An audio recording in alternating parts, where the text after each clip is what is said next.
While they were perplexed about this, behold, two men stood by them in dazzling apparel. And as they were frightened and bowed their faces to the ground, the men said to them, "Why do you seek the living among the dead? He is not here, but has risen."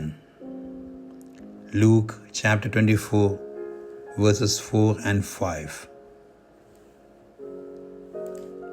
Imagine the women early that morning approaching the tomb with their hearts heavy and burdened with grief.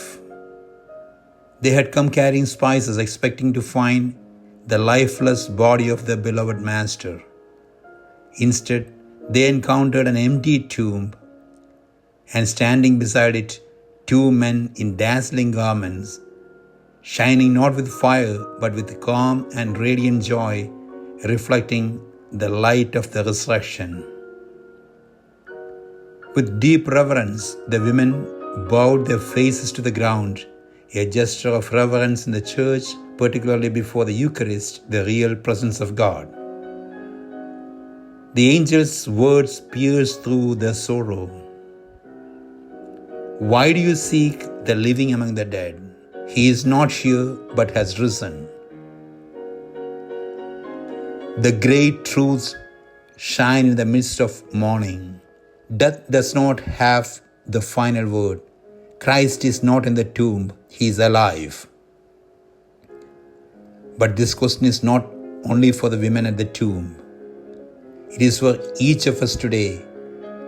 Why do we often seek life, hope, and love in places that cannot give them?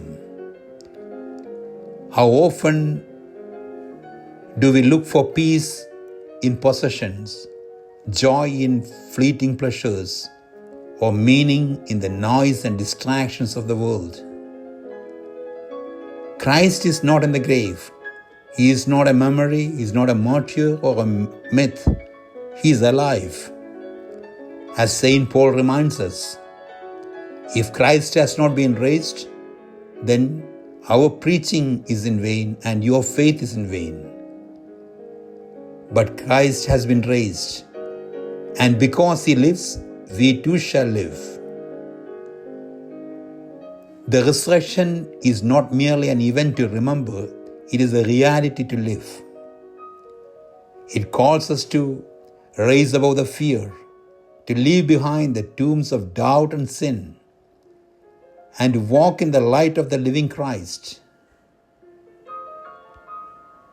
Just as the women left the tomb with joy and proclamation, we too are sent forth to share the good news of the resurrection in our families, communities, and the world.